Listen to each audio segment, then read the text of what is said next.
हिंदुस्तान में 50 to 53% population is suffering from iron deficiency anaemia. अब iron की जब कमी होती है बॉडी में तो सिम्टम्स जो है वो काफ़ी सटल होते हैं, काफ़ी सिंपल होते हैं, जो हम इग्नोर करते रहते हैं। But iron plays a very important role, a very important component to fight and to combat so many problems in our day to day life. तो आज हम देखेंगे कि आयरन क्या है, आयरन का अब्जॉर्प्शन किस तरीके से ठीक से कर पाते हैं हम लोग, डाइट में क्या क्या चीज़ें आप इंक्लूड कर सकते हैं to cover up that iron deficiency anaemia. So क्योंकि इंडिया की पॉपुलेशन जो आधी से ज़्यादा जनता में एनीमिया से प्रॉब्लम से जूझ रही है, सो आई होप ये वाला वीडियो काफ़ी हेल्पफुल रहेगा। अंत तक बने रहिए and you will get a lot of information out of it. So stay tuned.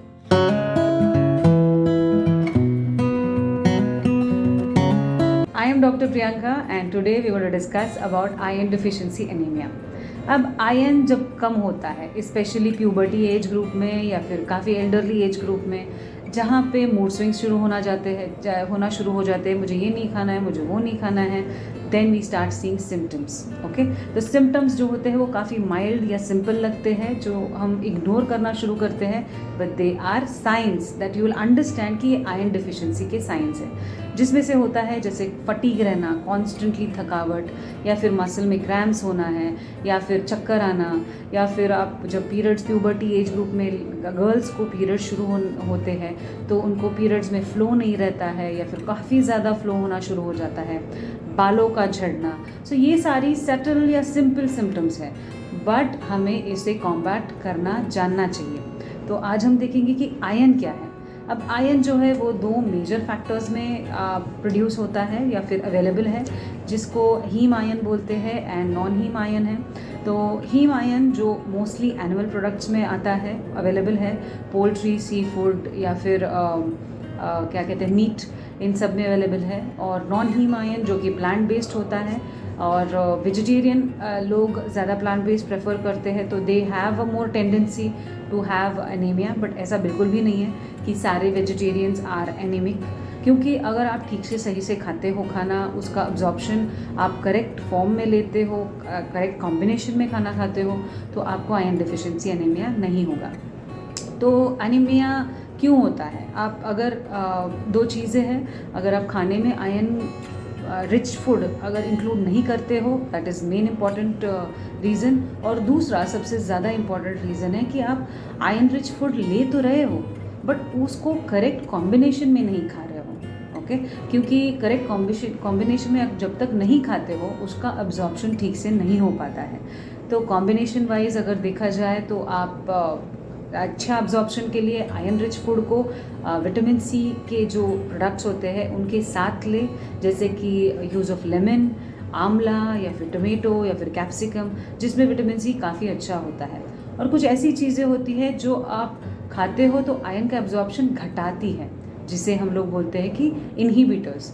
तो अगर आप विटामिन सी के साथ लेते हो तो अब्जॉर्प्शन सही रहेगा, बट अगर आप चाय, कॉफ़ी या फिर एक्सेसिव कैल्शियम के साथ लेते हो तो आपका आयरन डिफिशिएंसी ज़्यादा बढ़ेगा, absorption of iron will be very less.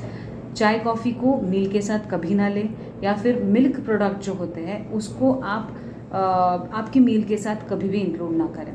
So these are the two major reasons where you will have the iron deficiency anemia. अब आयरन रिच सोर्सेज कौन से होते हैं? Top favourite is mine is beetroot.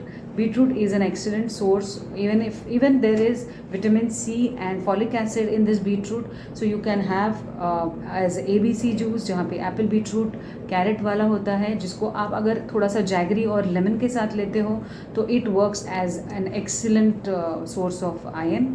Second is green leafy vegetables, जहाँ पे सबसे ज़्यादा high rich iron वाले फूड होते हैं वो है पालक, सरसों, मेथी, एंड और भी अगर आपकी रीजन में और भी कोई ग्रीन वेजिटेबल्स अवेलेबल है तो वो भी आप ले सकते हैं. बट इसको आपको विटामिन सी के साथ लेना है ताकि इसका एब्जॉर्प्शन काफ़ी अच्छा हो. तीसरा है ragi. Ragi is also called as a finger millet. तो फिंगर मिलेट जहाँ पे फाइटेट्स कवर्ड नहीं होता है, इसका मतलब है जो भी सीड्स या लेग्यूम्स या पल्सेस होते हैं उसकी बाहर की एक लेयर होती है जिसको फाइटेट बोलते हैं, तो जब आप सोक करते हैं तो वो क्लियर आउट होता है, और सोक करने के बाद जब आप कुक करते हो और तभी खाते हो तो फिर अब्जॉर्प्शन अच्छा बनता है। तो इसीलिए ड्राई फ्रूट्स या फिर नट्स होते हैं, लेग्यूम्स, पल्सेस होते हैं, इसको आपको सोक करके ही खाना है। अब रागी जो है इसका फाइटेट लेवल बहुत कम होता है, इसलिए वो ईजीली अब्जॉर्ब होता है।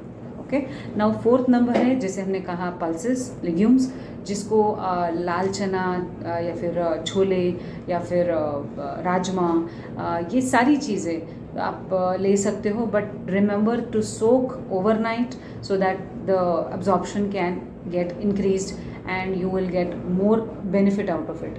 चौथा है कि आप तिल, जिसमें सेसमी सीड्स जिसको बोलते हैं, you can roast it, you can soak it into the water and then only have it, because then absorption becomes really very good. The last is jaggery, या फिर काले किशमिश होते हैं, black raisins, that is also very good source of iron, but इसको आपको portion में खाना है, एक्सेसिव कंजम्पशन नहीं करना है, क्योंकि there is very thin line, because jaggery is sweet, you tend to have a lot of jaggery in one go and you feel कि हाँ मेरा आयन बढ़ेगा, but that's a very bad way to eat jaggery, out of proportion नहीं खाना है।